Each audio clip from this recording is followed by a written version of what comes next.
Capítulo 3. La Iglesia de los Apóstoles. La pequeña comunidad de los seguidores de Cristo permanecía unida. Pedro y los demás apóstoles, María, la madre de Jesús, un grupo de santas mujeres y discípulos fieles. En total, unas 120 personas. Pedro propuso escoger otro apóstol para ocupar el lugar que había dejado Judas Iscariote. Se sugirieron dos nombres: José Barsabás, llamado el Justo, y Matías. Fue elegido Matías. 50 días después de la Pascua se celebraba la fiesta judía de Pentecostés. En ese día Jesús cumplió su promesa de enviar el Espíritu Santo. Un fuerte viento llenó la casa en que los apóstoles estaban reunidos. Lenguas de fuego se colocaron sobre sus cabezas y, llenos del Espíritu Santo, empezaron a predicar. Cada uno de los oyentes les escuchaba en su propia lengua, y los que escuchaban hablaban por lo menos 16 lenguas distintas. El discurso de Pedro, recogido por San Lucas en los Hechos de los Apóstoles, fue corto y sencillo, propio de un hombre sin demasiadas letras, pero directo, elocuente, arrebatador y, lo que es más importante, lleno de autoridad. El discurso de quien proclama algo de suma importancia para todo el mundo y está seguro de que lo que dice es cierto. Dijo que ellos, los judíos, habían crucificado y matado a Jesús, entregándole a hombres sin ley, pero que Él había resucitado. Por eso, tenga por cierto toda la casa de Israel, que Dios ha hecho Señor y Mesías a este Jesús, a quien ustedes han crucificado. Al oírle se sintieron compungidos de corazón y preguntaron a Pedro y a los demás apóstoles qué debían de hacer. Estos les dijeron que se arrepientan y se bauticen. Ese día se bautizaron unos 3000. El testimonio de Pedro y los demás apóstoles. Poco después, Pedro realizó su primer milagro en nombre del Señor, curando instantáneamente a un cojo de nacimiento. Sucedió en el templo, junto a la puerta llamada La Hermosa, y lo contemplaron cientos de personas. Pedro se dirigió a todas ellas y les dijo que había matado al autor de la vida, a quien Dios resucitó de entre los muertos, de lo cual nosotros somos testigos. Luego utilizó palabras llenas de compasión. Ahora bien, hermanos, ya sé que por ignorancia han hecho esto, como también sus príncipes, pero Dios ha dado así cumplimiento a lo que había anunciado por boca de todos los profetas: Jesucristo padecería. Por tanto, hagan penitencia y conviértanse, para que sean borrados sus pecados. Para ustedes, los primeros, resucitó Dios a su Hijo, y lo envió para bendecirles, con tal de que cada uno de ustedes se aparte de sus iniquidades. Ante esta solemne declaración del primero de los papas, se comprende mejor lo injusto que es acusar globalmente a los judíos de haber matado a Cristo o hablar de ellos como del pueblo de deicida. 19 siglos más tarde, cuando el antisemitismo hacía estragos en la Alemania rusa y en otros países, el Papa Pío XI dijo que un cristiano no puede ser antisemita, porque espiritualmente nosotros, los cristianos, somos semitas.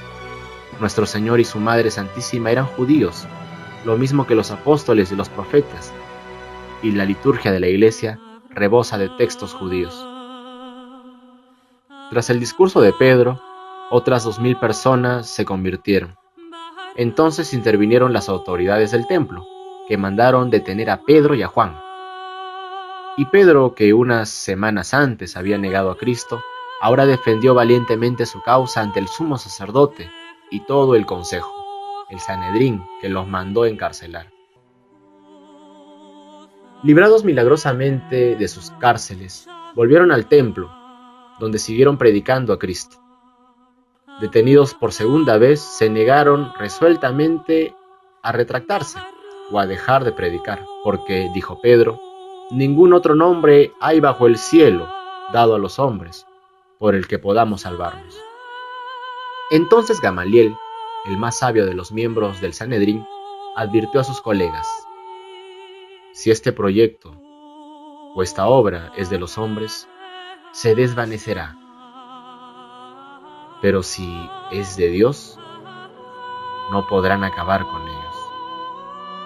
Los apóstoles, a quienes mandaron azotar, se fueron contentos por haber sido dignos de sufrir ultrajes a causa del nombre del Señor. Todo lo cual prueba que Cristo resucitó realmente, porque si no, ¿cómo se explica que los mismos que unas semanas antes habían huido, temiendo que los mataran, reaccionasen ahora con tanto valor y no dejasen de asegurar con el mismo heroísmo, hasta entregar sus vidas, que Jesucristo había resucitado de entre los muertos? Si realmente habían visto a Cristo resucitado, tiene explicación, pero si no lo habían visto, no hay explicación posible. Luego, tenían que haberle visto. Autenticidad de los Evangelios. Los Evangelios y los Hechos de los Apóstoles, escritos varias décadas después de la muerte de Cristo, los leyeron miles y miles de cristianos que habían conocido la vida y las enseñanzas de Cristo, de boca de los mismos apóstoles y de otros discípulos. Luego han sido examinados y analizados minuciosamente por sabios historiadores y exegetas, muchos de ellos hostiles al cristianismo. A lo largo de 19 siglos, pero todos los intentos de desacreditarlos o desvirtuarlos han fracasado miserablemente. Algunos han puesto de relieve que los 4 evangelios contienen una serie de contradicciones que no concuerdan en todos los puntos, pero como un eminente exegeta ha dicho, eso prueba más bien su autenticidad, pues no otra cosa se puede esperar de 4 observadores distintos que informan sobre un mismo tema. Es imposible que distintas personas vean y cuenten una misma cosa de la misma manera y que coincidan en todos los detalles. Si los 4 evangelistas hubieran dicho exactamente lo mismo, no habría faltado quien los acusara de connivencia, de haberse puesto de acuerdo, es decir, que una coincidencia plena habría supuesto una seria sospecha de fraude. En cuanto a las propias palabras de Cristo, tal y como se ofrecen en los evangelios, ni el más grande de los poetas hubiese podido imaginarlas. Su belleza, verdad y profundidad superan lo que cualquier ser humano haya podido decir o escribir, algo que solo se explica si se tiene en cuenta que se trata de la palabra de Dios expresada en forma humana. El comunismo cristiano. Llegó un momento en que los apóstoles no podían atender a todas las necesidades de la naciente iglesia, por lo que designaron 7 diáconos, para que cuidaran de los más pobres. Los más ricos hacían generosas donaciones y repartían los fondos así reunidos, dando a cada uno según sus necesidades. Pronto, sin embargo, surgieron dificultades y esta primera forma de comunismo tuvo que ser abandonada. Siglos más tarde volvería a ser puesta en práctica con éxito en las órdenes y congregaciones religiosas, donde nadie tiene propiedades privadas y todos sus miembros comparten por igual los bienes de la comunidad. Pero hay 2 diferencias fundamentales entre este tipo de comunismo cristiano y el comunismo marxista, la principal herejía de nuestro tiempo. Una es que en el comunismo cristiano, su razón de ser está en el amor de Dios, en el deseo de servirle mejor y por amor a Él, al prójimo. La otra, que es absolutamente voluntario. Nadie está obligado a renunciar a lo que Él posee. Cristo quiere ser servido por hombres libres, no por esclavos. Simón el Mago y el pecado de simonía. Las conversiones abundaban no solo en Judea y en Galilea, sino también en otros lugares. El diácono Felipe predicó en Samaria y bautizó muchos samaritanos. Pedro y Juan le siguieron y administraron el sacramento de la confirmación a los ya bautizados.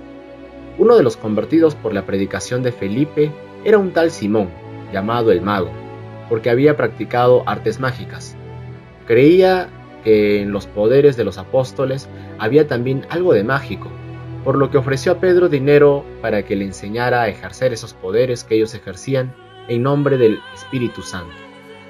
Entonces Pedro, indignado, le reprendió severamente, exhortándole al arrepentimiento, pues los dones de Dios no se adquieren con dinero. Desde entonces se viene llamando simonía al grave pecado de comprar o vender poderes sagrados o cargos eclesiásticos. Esteban, el primer mártir cristiano. Otro diácono, Esteban, un hombre culto y sabio que había convertido a muchos en Jerusalén, fue detenido por las autoridades del templo. Testigos falsos, a sueldo de los fariseos y de los saduceos, le acusaron de blasfemo, como a Cristo. Esteban se defendió con gran vigor ante el Sanedrín y terminó acusando a sus acusadores de ser traidores y asesinos por haber matado al justo. Vosotros que recibisteis la ley por ministerio de ángeles y no la habéis guardado.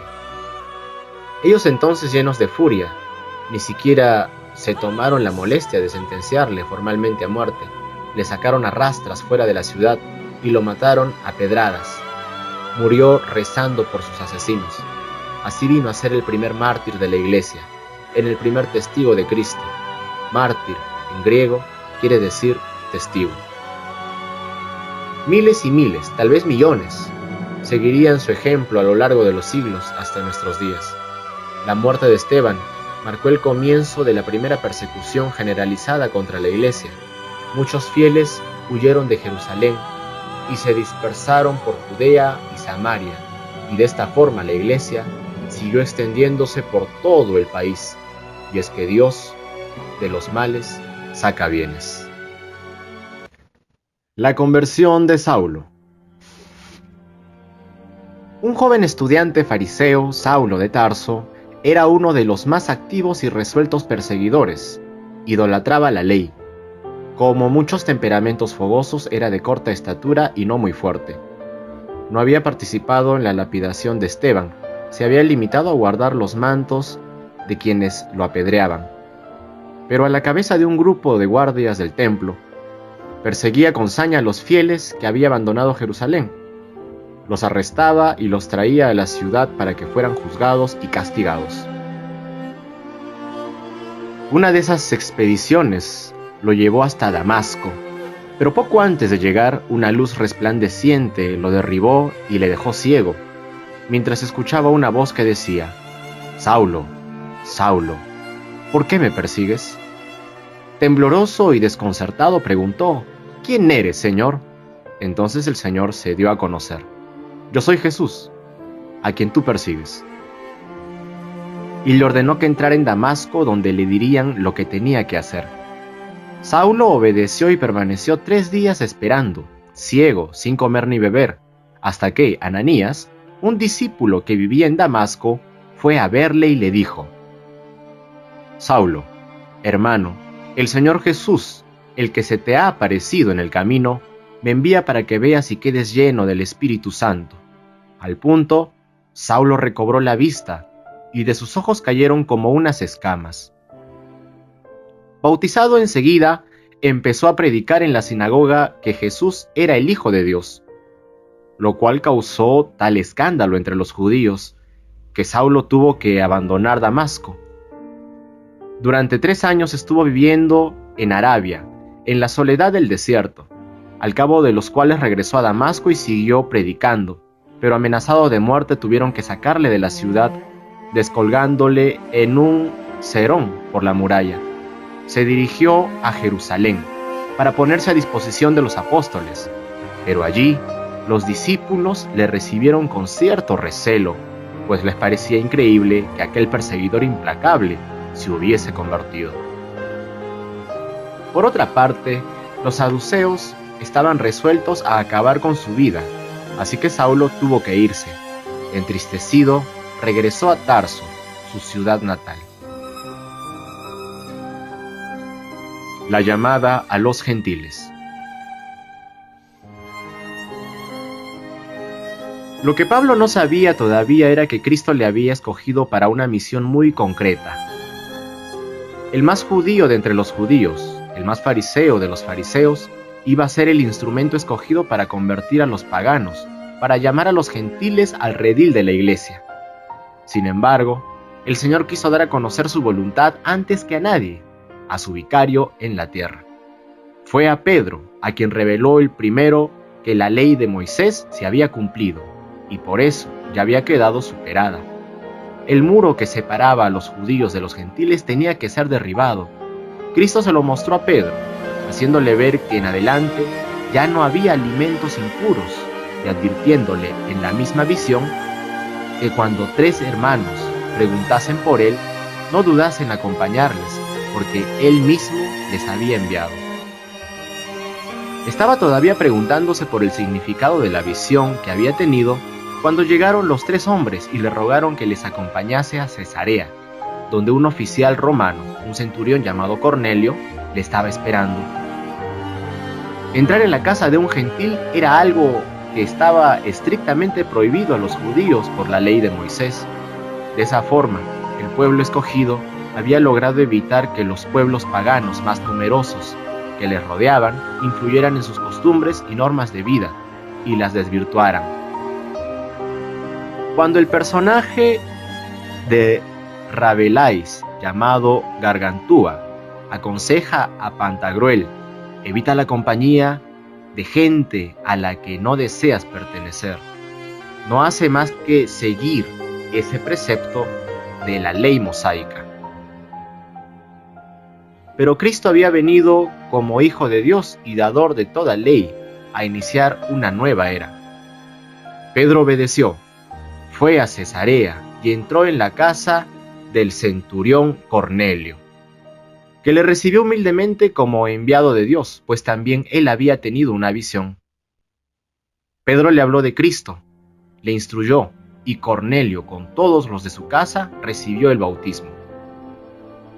La noticia de que Pedro había bautizado a un grupo de gentiles causó un verdadero revuelo entre los discípulos de Jerusalén, todos ellos judíos. Pedro les explicó cómo había sucedido todo, y lo hizo tan bien que al final todos alabaron a Dios diciendo: luego también a los gentiles les ha concedido Dios la penitencia que lleva a la vida.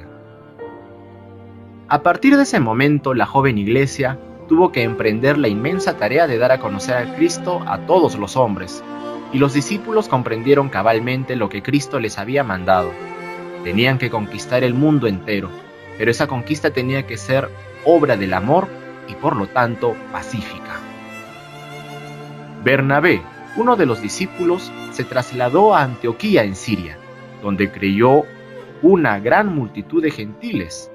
Allí fue donde los seguidores de Cristo empezaron a ser llamados cristianos. Desde Antioquía, Bernabé se desplazó a Tarso para ver a Saulo y contarle lo sucedido. Saulo, ilusionado, acompañó a Bernabé de regreso a Antioquía y enseguida entró en acción. Martirio de Santiago el Mayor. El emperador Claudio, un hombre débil y caprichoso, había hecho rey de Judea a Herodes Agripa, que era amigo suyo y siempre le adulaba. Deseando congraciarse con los saduceos, Herodes mandó decapitar sin juicio previo a uno de los 12 apóstoles, Santiago el Mayor, hijo de Zebedeo y el hermano de Juan. Fue el primer apóstol que murió mártir. Los demás, con excepción de Juan, morirían mártires también. Cuando Herodes vio que los cristianos, muy numerosos ya, no se rebelaban, mandó detener a Pedro, pero la iglesia entera se puso a rezar, pidiendo a Dios su liberación, y Pedro logró escapar milagrosamente de la prisión. Tras informar de lo sucedido a la comunidad de Jerusalén, abandonó la ciudad dirigiéndose a Antioquía. Poco después, el rey Herodes Agripa moría comido de gusanos de una horrible enfermedad. El Concilio de Jerusalén. Era muy corriente en aquellos tiempos que quienes abrazaban la fe cambiaran de nombre, algo que todavía se hace algunas veces al recibir el sacramento de la confirmación. Cristo en persona estableció esa costumbre al cambiar de nombre a Simón por el de Pedro. Saulo siguió su ejemplo y antes de iniciar su primer viaje apostólico entre los gentiles, cambió su nombre por el de Pablo. Con Bernabé, Pablo viajó a la isla de Chipre, donde convirtió al gobernador romano y luego a varias ciudades de Asia Menor, donde lograron muchas conversiones a pesar de la hostilidad de los judíos, que en una ocasión quisieron matar a Pablo a pedradas. En otra, tras curar a un hombre cojo de nacimiento, los tomaron por dioses. De regreso a Antioquía, contaron lo que había hecho y enseguida se trasladaron a Jerusalén para asistir al primer concilio universal de la Iglesia, en el cual se trataba de dilucidar si los gentiles convertidos debían o no cumplir la ley de Moisés y hacerse circuncidar. Año 52, 19 después de la crucifixión. Pedro, que presidía la asamblea, y Pablo, el antiguo fariseo, tuvieron que luchar a brazo partido para conseguir que los gentiles fueran admitidos en la iglesia sin quedar sometidos a la ley. Santiago el Menor, pariente de Jesús como Judas Tadeo y ahora obispo de Jerusalén, sugirió que se impusieran a los gentiles unas condiciones mínimas: abstenerse de comer animales sofocados y ofrecidos a los ídolos, y rápidamente se llegó a un acuerdo. Los apóstoles comunicaron a los gentiles cristianos el resultado de este primer concilio mediante una carta circular que decía así: ha parecido al Espíritu Santo y a nosotros, fórmula que indicaba claramente que la Iglesia hablaba con autoridad. Los viajes de los apóstoles.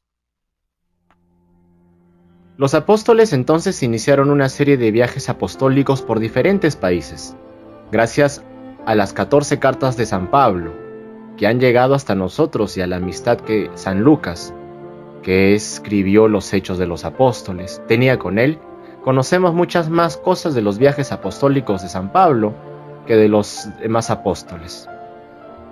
Pablo era un hombre infatigable, tenaz, inteligente, luchador, que nunca se daba por vencido. Ni la cárcel, ni los azotes, ni la persecución, ni las calamidades, naufragios, enfermedades, hambre, eran capaces de detenerle. Viajó por Asia Menor, la actual Turquía, por Grecia, Macedonia e Italia, y probablemente visitó también España. En todas partes dejó asentadas sólidas comunidades cristianas. Parecía como si quisiera compensar con su esfuerzo la defección de tantos judíos que no habían querido aceptar a Cristo. Y cuando por fin le llevaron prisionero a Roma, convirtió a muchos por el camino y en la misma capital del imperio. En cuanto a los demás apóstoles, Andrés, según la tradición, llegó hasta las costas del Mar Negro. Felipe viajó por todo el Asia Menor, Simón el Celote por el norte de África, Babilonia y Persia, Judas Tadeo y Mateo por Arabia, Siria, Mesopotamia y Persia, Matías por Etiopía, y Tomás y Bartolomé por los confines de la India. Excepto San Juan, que murió de muerte natural, muy anciano, casi a los 100 años, todos los apóstoles fueron martirizados por confesar la fe. Santiago el Mayor murió decapitado, como ya hemos visto, Santiago el Menor lapidado, y Mateo probablemente también, Tomás alanceado, Pablo decapitado, y Pedro y Andrés crucificados, lo mismo que Felipe, Bartolomé, Simón el Celote, Matías y Judas Tadeo. Y es que era muy peligroso, y en algunos países también lo sigue siendo, proclamar la religión del amor en un mundo de violencia, odio y rencor. El mundo que conquistaron. Los hombres sencillos que se lanzaron a la conquista del mundo sabían muy poco de él. Hasta los más eruditos solo lo conocían a medias. Asia era solo un trozo de Asia: Turquía, Palestina, Siria, Arabia, Irak, Persia y parte de la India. África incluía solamente el norte de África, más Etiopía y Sudán. Europa era Grecia, Macedonia, parte de lo que hoy es Bulgaria, Rumania, Austria y Hungría, Italia, Suiza, Francia, España, Portugal, Bélgica, Holanda, parte de Alemania y el sur de Inglaterra. Se hablaba vagamente de Thule, Escandinavia, pero de Polonia, de Rusia, de gran parte de África y de Asia, China, el Japón, nada se sabía. Y por supuesto de América y de las islas del Pacífico. Nunca, sin embargo, en la historia de la humanidad han sido tan favorables las condiciones para una rápida expansión del cristianismo, pues la mayor parte del mundo entonces conocido formaba parte del Imperio Romano, el más compacto que ha existido jamás. Se extendía desde el Atlántico hasta Persia y desde el Rin y el Danubio hasta el desierto del Sahara, convirtiendo el Mediterráneo, Mare Nostrum, en un lugar interior. 30 legiones de hierro perfectamente equipadas, cerca de 300.000 hombres y numerosas tropas auxiliares protegían sus fronteras, y una policía sumamente eficaz, el orden interior. Las comunicaciones dentro del imperio estaban garantizadas por servicios de transportes regulares y rápidos, tanto por tierra como por mar. Las naves romanas, a vela y a remo, llevaban pasajeros y mercancías desde el Mar Negro hasta las Islas Británicas, donde una vasta red de calzadas, perfectamente mantenidas, algunas se conservan todavía, enlazaban las principales ciudades del imperio y permitían enviar tropas de una provincia a otra con bastante rapidez. En naves romanas, San Pablo fue a Italia, a Grecia, a Macedonia, al Asia Menor y tal vez a España, y por calzadas romanas llegó a las numerosas ciudades en las que plantó la semilla de innumerables comunidades cristianas. Conquistar el mundo entonces significaba, antes que nada, conquistar el Imperio Romano, pero a diferencia de otras conquistas, esta no iba en contra del Estado, aunque los gobernantes eso creían. Se trataba de conquistar los corazones, y se conquistaron en su mayor parte en menos de 300 años. No sabemos a ciencia cierta la fecha exacta en que San Pedro llegó a Roma, pero seguramente antes que San Pablo, pues cuando éste llegó fue recibido por varios representantes de la comunidad cristiana de la urbe. Los convertidos abundaban allí, lo mismo que en otras ciudades, y sabemos que entre ellos había miembros de la casa del César, es decir, personas que vivían en el palacio imperial, y también de las familias romanas más distinguidas, como Pomponia, Graecina, esposa del general Aulo Placio, conquistador de Britania. Lo cierto es que San Pedro fue el primer obispo de Roma.